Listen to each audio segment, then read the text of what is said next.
Ассаламу алейкум, уважаемые телезрители. В эфире передача «Спортивный клуб». Меня зовут Бекхам Агматов. Зима – это то время, когда футболисты переходят со стадионов на паркет и начинается мини-футбольная лига. Чтобы вы понимали, не так много информации именно от мини-футбольной лиги у нас. Мы решили это исправить, рассказать про саму лигу, рассказать про команды, которые лидируют в чемпионате. И для этого мы приехали сюда, в Грозный, чтобы познакомить вас с командой, одноименной командой Грозной.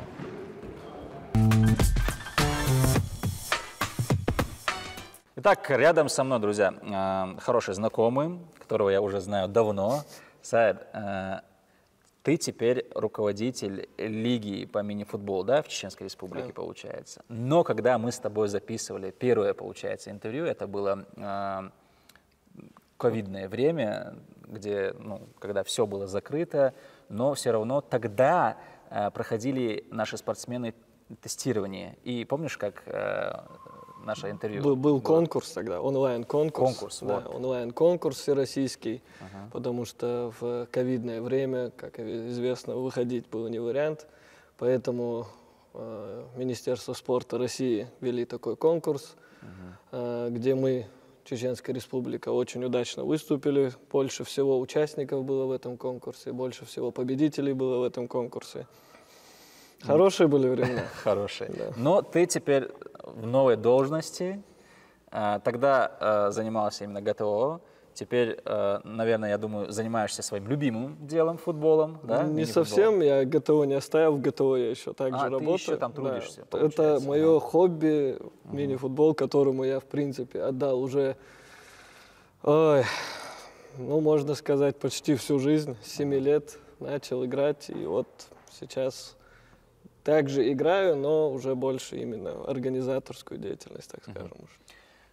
Саид, вот скажи, пожалуйста, многие, да, знают, что есть чемпионат Чеченской Республики по футболу, но мало кто знает, насколько отделено время именно мини-футболу. Да, знают, что есть лига, но информации на самом деле не так много, как хотелось бы. И вот вопрос, сколько команд участвует, какой регламент? Расскажи поподробнее, пожалуйста. Начну чуть-чуть издалека. Эта лига изначально была просто организована, она была название любительская мини-футбольная лига. То есть у нас был регламент, что мы не допускаем сюда игроков с большого футбола, так скажем, профессионалов. То есть на тот момент, когда открывалась лига, тогда еще, то есть мы понимали, что люди, которые с понедельника по пятницу работают, в субботу, воскресенье, чтобы просто провести время своим любимым занятием, они не могут конкурировать с людьми, которые тренируются, которые футбол – это их жизнь. Так была создана эта лига.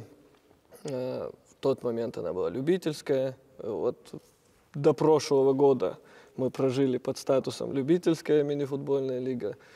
Как изначально, опять же, надо отдать должное, с 2017 года нам всегда помогал Айса Магомед Хабиевич Ибрагимов. Он нас поддерживал всесторонне.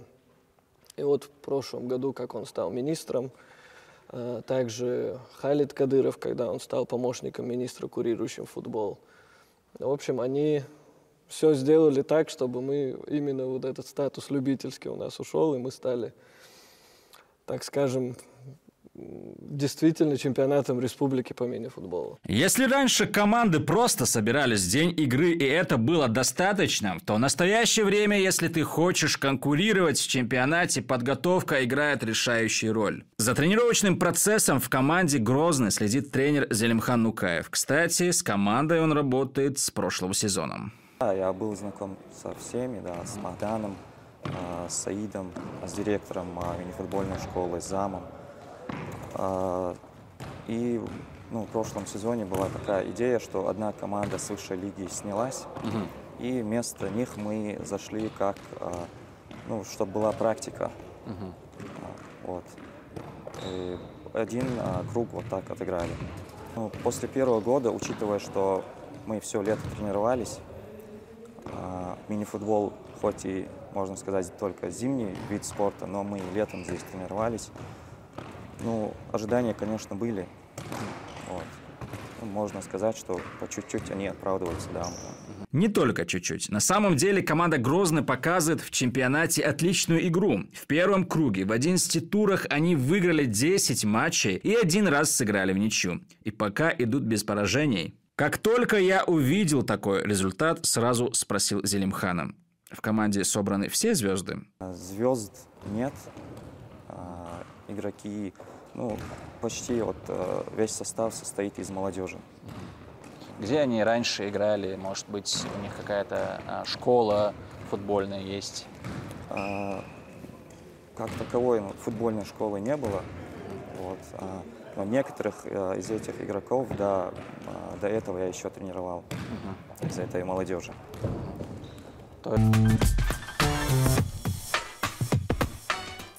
То есть, получается, сейчас все по регламенту, все по документам, и все очень строго, да? Конечно, мы, как уже от Федерации футбола Чеченской Республики, потому что мини-футбол это как отдельного вида спорта нет, он идет под дисциплиной футбол, поэтому мы, так скажем, подведомственные федерации. У нас есть, конечно, свой регламент, правила это все общепринятые правила мини-футбола. Сейчас наша лига, она разделена, так скажем, на 2 дивизиона, это Суперлига, Высшая лига. В Суперлиге у нас 10 команд в этом сезоне, в Высшей лиге 12 команд. Соответственно, 2 команды, занявшие последние места в Суперлиге, они спускаются в Высшую лигу, 2 команды победителя, они поднимаются в Суперлигу. И хочется задать такой интересный вопрос, если сравнивать другие регионы, да, с другими регионами. Насколько уровень игроков, уровень команд, он высок?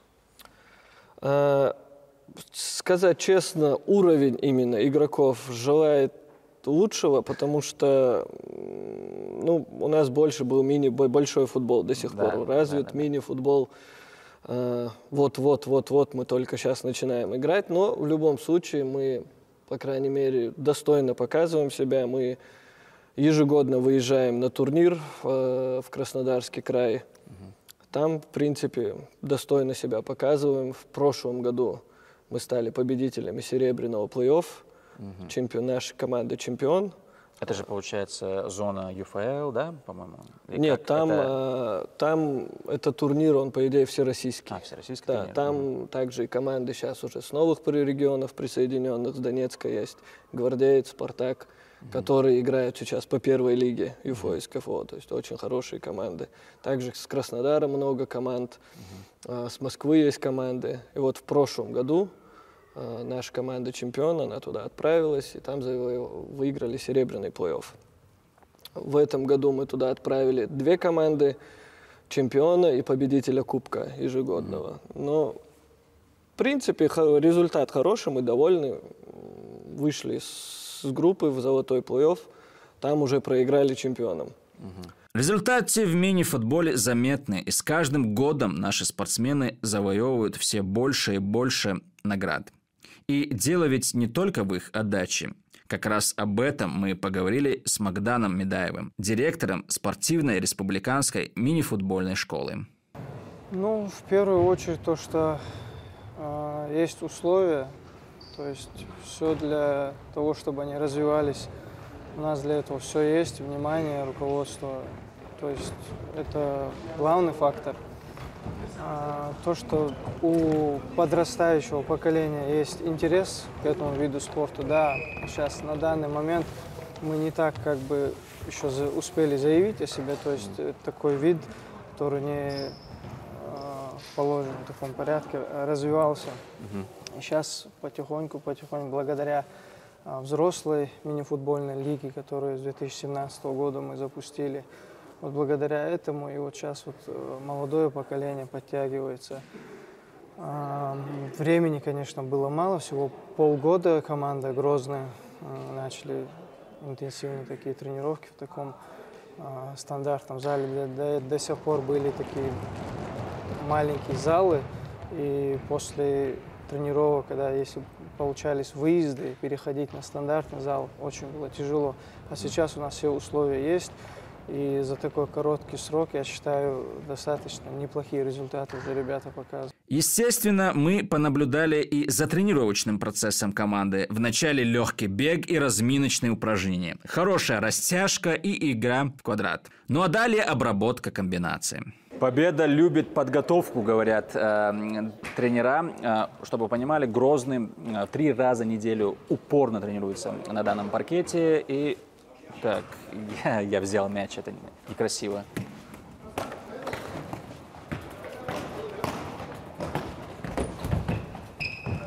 Не, мы прямо из тренировки тебя вытащили.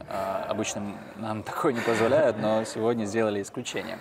Какой процесс тренировки сейчас шел? Сейчас мы отрабатываем удары, выходы 2 на 1. Эта тренировка позволяет нам больше улучшить наши качества защиты и выходов 2 на 1, то есть контратаки. Все тренировки у вас вот так вот именно проходят в обычном, скажем так, режиме? Или каждая тренировка что-то новое вносится? Каждая тренировка, конечно, что-то новое носит. Иногда бывают силовые тренировки. Иногда просто мы на технику работаем, то есть с фишками. Во-первых, важно это понимание игры, что надо делать. Тут важно движение, вообще не надо останавливаться. Вот самая главная причина. Работаем на тактике, тренер нам указывает, что надо делать. Мы работаем по указаниям, и вот так вот получается у нас. Ты на какой позиции играешь? Ну, тут, конечно, позиции нету, мини-футбол, мы там перестраиваемся. Ну, а так, нападение в основном. В основном нападение, да? Ну, это, наверное, та позиция, которая тебе больше нравится. Да. Саид, географию команд из республики тоже интересно, на самом деле. Ой, география — это буквально почти вся республика у нас задействована, да. Плюс-минус команды с города именно преобладают, с города Грозный, но также у нас играет команда Аргун, также у нас есть команда с Толстоюрта, также у нас есть команда с Алхазурова, есть команда с как раз Баматбек-Юрт они называются, да, то есть братья кумыки наши. Также есть две команды даже. Одна пограничники, они Спарта называются. Одна команда насколько я знаю, с управления ФСБ Барс. То есть география разная, почти все национальности, мы всем рады. То есть здесь мы не делим, у нас здесь одна дружная семья. 20 человек, да? В общей сложности, да. 20 человек. Да. Но в заявку попадают 15. 15 заявки. Вот как вы с тренерским штабом, с руководством, получается, как вы отбираете, да, основную команду, основную пятерку? Это весь тренерский штаб доверил именно отбор мне. И я исходил в первую очередь из дисциплины, из посещения тренировок. И дальше смотря как они играют. Вот. Тренировка полным ходом у нас проходит. Сейчас вы видите за нашей спиной ребята отрабатывают комбинации. А рядом со мной Ахмед Бакалаев, который уже 3 года в мини-футболе. Ахмед, почему именно мини-футбол? Почему именно паркет ты выбрал? Ну, не знаю, почему бы и нет, как говорится. Этот мини-футбол более интереснее, кажется, нежели большой футбол, более динамичнее, скажем так. И как зрителю, потому что расстояние... Близкое, да? Да, близкое расстояние, больше моментов, и голов, соответственно, тоже больше. Там, если 3-2 в большом футболе — это большое обилие голов, то 3-2 в мини-футболе — это не так уж и много, на самом деле. Значит, ты за динамику, да, ты за голы да. и, собственно, за красивую игру. Да. Как ты начинал сам? Ну, как я начинал, я был в академии в 16 лет. Я понял, что дальше, скорее всего, не смогу пробиться. И поехал в Ставрополь, там играл. Там меня позвали потренироваться в мини-футбольную команду. Ну, я решил, почему бы и нет. Почему бы и нет? Да, и вот так все началось. И вот 3 года ты уже занимаешься мини-футболом. А как случилось так, что ты перешел в команду Грозный? Меня заметили, Так. и, сказали там прийти в мини-футбол, там поиграть просто. Амин, кто-то сказали, кто-то заметил. Это не так интересно. Называй имена, нам нужны имена. Мадан Мадан. сказал, да, пришел, Заманил тебя. заметил, и как бы я согласился просто. В команде Грозный сколько ты уже тренируешься? Так, летом, по-моему, я начал тренироваться именно в Грозном. Да. С лета, да?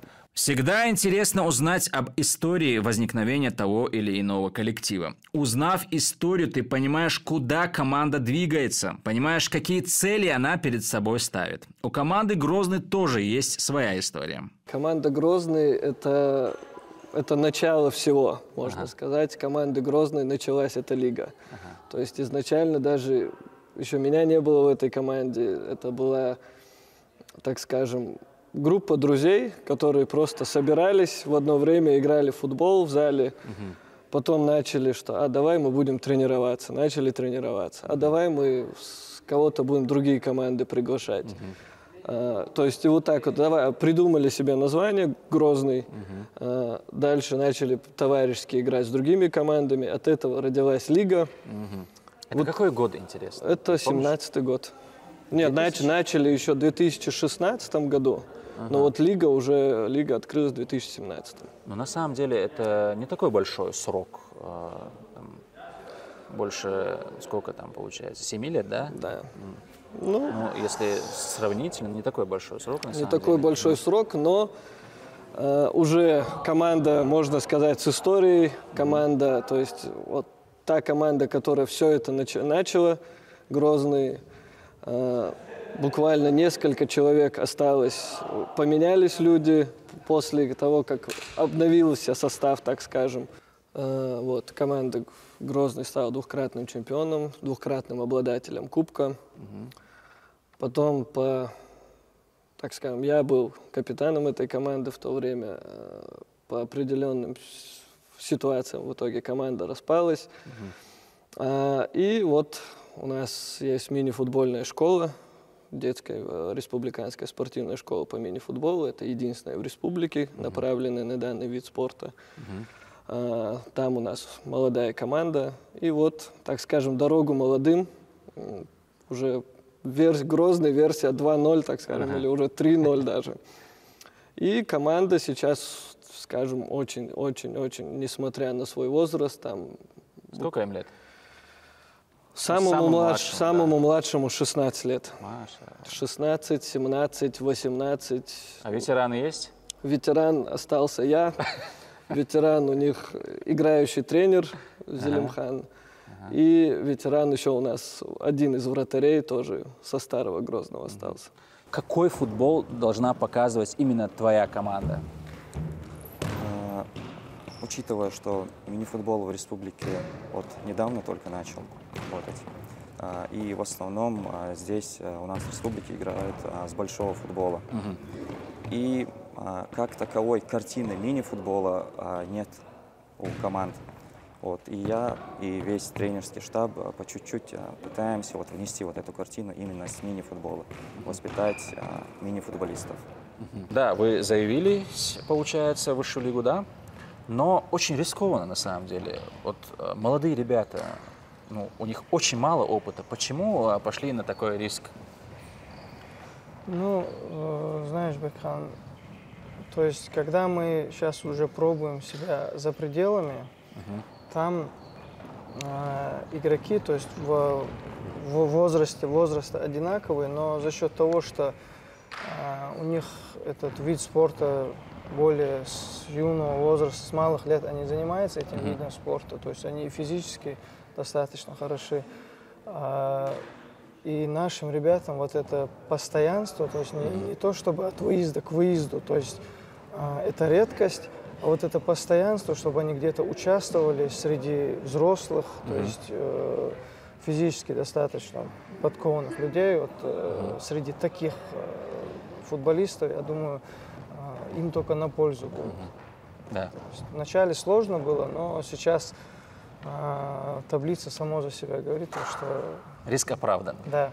И получается, в среднем возраст 17 лет. Да. Как они справляются? Ну, скажем так, ладно, бегать-то они будут, там же и физика нужна, там и такой взрослый интеллект, все равно футбол — это такие шахматы. Да, буквально как раз с директором этой школы, это тоже мой близкий друг, это как раз-таки тот, который начал эту лигу. Сейчас он именно руководитель всего мини-футбола в Чеченской Республике. С директором недавно как раз говорили об этом. То есть эта команда, мы их заявили в прошлом сезоне по ходу чемпионата. Там одна команда снялась, и вот так. И буквально вот сравнить год, то есть то, что было год назад, и сейчас очень большая разница. Да, где-то физически, потому что чемпионат среди мужчин, физически где-то в каких-то моментах они могут уступать, но качество игры, рисунок игры, я могу сейчас смело сказать, что такого рисунка и качества игры, как у них, я не вижу в нашей лиге. Вот дальше, какие у тебя ожидания? Хочешь ли ты построить такую хорошую, серьезную футбольную карьеру в мини-футболе? Какие у тебя ожидания? Ну, я бы хотел, на самом деле. Да. Это главная задача для меня — построить именно карьеру. Ну, в плане футболиста. Давай так, хотеть-то одно, а что ты для этого делаешь? Ну, естественно, работаю над собой. Как вы видите, ребята тренируются, работают, хотят выиграть чемпионат нашей республики. В ближайшем будущем, где ты себя видишь? Также в футболе. Также в футболе? Также в мини-футболе? Да. Вот как ты думаешь, естественно, ты за каждой, наверное, игрой наблюдаешь, смотришь, как ты анализируешь. Как ты думаешь, вот за счет чего команда Грозная выходит вперед, показывает лучший футбол? Ну, там много факторов. Одно из первых, то, что я сказал, это условия, то, что есть для ребят все условия. Ключевые моменты — это тренер Нукаев Зелимхан. Не люблю как бы так их хвалить, да, но тебе скажу то, что его заслуга, как он упорно трудится, сам учится с каждым днем и как бы живет этим делом, поэтому и отдается на все 100. Зелим, сейчас ты там за спиной тренируешь ребят, но в любом случае передачу будешь смотреть, видишь, пока руководство тобой довольно, но я надеюсь, ты все-таки еще набирать будешь. Да, буквально вот с 14 по 17 декабря в городе Ставрополь проходил кубок ЮФО СКФО среди спортивных школ. Данный кубок — это был один из отборочных этапов чемпионата первенства России.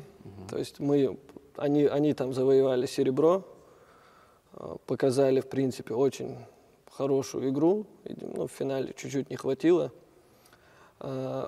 Завоевали путевку, то есть в феврале пройдет уже финальный этап отбора именно ЮФО СКФО в Краснодарском крае, и победитель уже отправляется на Россию. Саид, какие вот у тебя ожидания, да, если они пройдут, получается, ЮФО, смогут ли они конкурировать дальше уже на России чемпионате?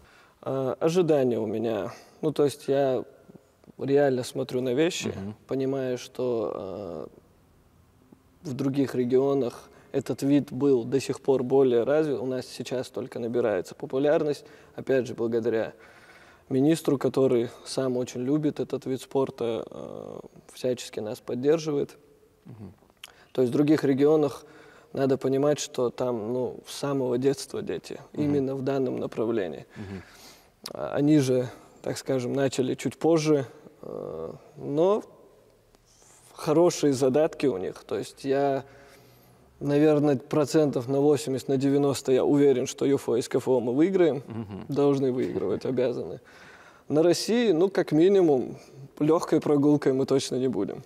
Впереди у команды второй круг чемпионата. И можно с уверенностью сказать, легко им не будет. Ведь против них, как на лидеров, все коллективы будут готовиться по-особенному. Какие у тебя ожидания от второго круга? От второго круга? Да. Также удержать первую позицию, первую строчку и забивать побольше голов. Да, конечно, намного интереснее. Будем каждому настраиваться. Вообще легкие игры не будет во втором круге. Потому что мы лидеры. И, конечно, все будут индивидуально настраиваться на нас, чтобы выиграть. Саид, скажи следующее. Любая команда, любая лига, да и человек проходит какие-то этапы, да? Он старается чего-то достичь. Вот на сегодняшний день лига, какие планы перед лигой стоят? И вот как ты видишь будущее, если заглянуть на несколько лет вперед? Ну, честно, изначально, когда все это было, то есть я уже объяснял, что это было как просто времяпрепровождение, любимое хобби для таких, как я, и таких же людей. Но сейчас уже действительно набираем обороты, мы выходим уже за пределы республики, играем, участвуем.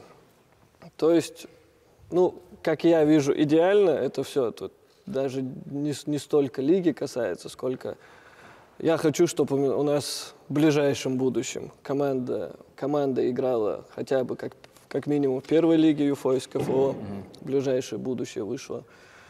Дальше, если уже, опять же, позволят финансы и так далее, чтобы мы вышли в высшую лигу России, высшие лиги, как минимум, высшая лига России. Опять же, большая ставка как раз-таки именно вот на этих ребят, на команду Грозный, потому что они молодые, они голодные, они играют в именно правильный футбол. То есть нас с тобой переучить играть уже будет сложно. В их возрасте как раз-таки нужно. И опять же, им очень сильно повезло с их тренером. Тренер действительно очень сильно с ними работает. И то, что они сейчас показывают на паркете, это 90% это заслуга их тренера. Саид, в любом случае, мы, конечно же, будем следить за результатами и ждать побед не только на СКФО, на ЮФО, ну, туда дальше, на чемпионат России. Да, эту больше. Уважаемые друзья, на этом у меня все. Смотрите передачу «Спортивный клуб» на канале ОНА. До свидания. Адики Олджу.